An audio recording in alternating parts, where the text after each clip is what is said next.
Et tous les ans, depuis l'année dernière, nous voyons des films de genre.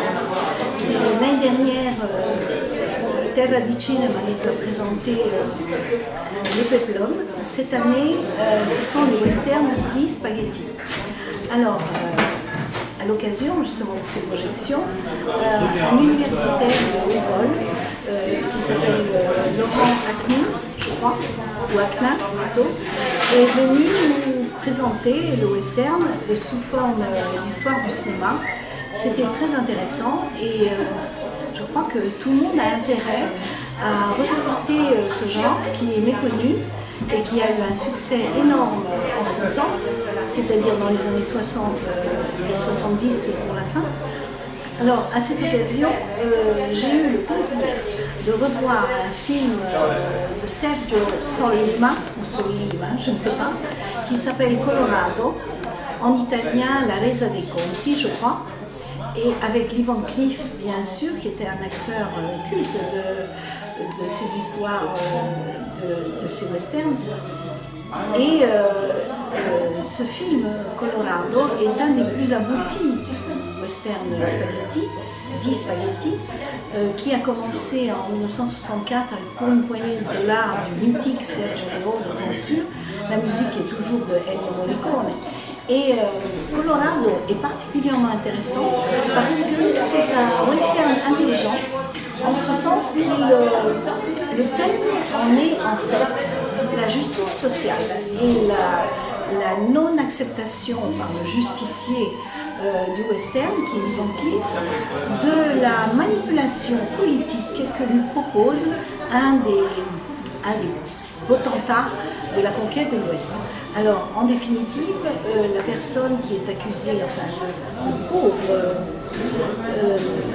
le pauvre paysan mexicain qui est accusé de viol, de meurtre, etc., en réalité, il est innocenté et ceci rend justice un petit peu aux petits face aux puissants manipulateurs et mafieux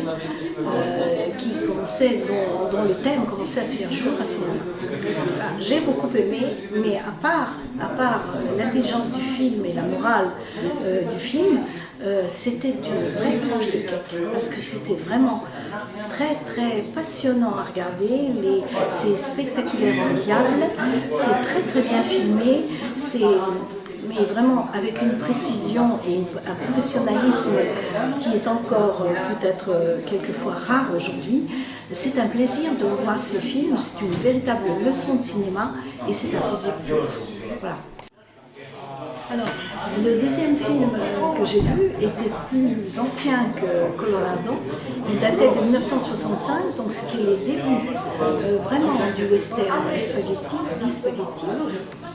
C'est un film de Giorgio Ferrari, me semble-t-il, Ferroni, pardon, qui se donnait un nom américain, comme tous les acteurs du film d'ailleurs, puisqu'il était bon ton de tourner des westerns de style, enfin, en se faisant passer pour des Américains, parce que le western était pratiquement un genre qui n'était permis qu'aux États-Unis, aux gens de la conquête de l'Ouest. Donc, c'est un film très bien filmé, très amusant. Quelquefois les scènes sont bien sûr un peu téléphonées, tout le monde meurt, sous les balles d'ailleurs du héros. Et le héros, en l'occurrence, c'est Giuliano Gemma, qui avait pris lui aussi un nom américain pour la circonstance, mais qui est toujours d'une beauté époustouflante, qui a traversé le cinéma italien depuis les Peplum jusqu'au western spaghetti, et un petit peu après d'ailleurs, et qui n'a certainement pas eu la carrière qu'il méritait, puisqu'il était vraiment adaptable à toutes les sauces, et que c'était une bête de cinéma. Donc c'est un film que j'ai beaucoup aimé parce que tout tourne autour du fait que le héros est sauvé par le fait que les balles qui lui sont destinées sont arrêtées par un dollar que lui a donné sa femme. Le scénario est tout à fait étonnant, mais le western spaghetti reste un genre qui ne peut pas snobber parce que là aussi c'est une vraie leçon de cinéma.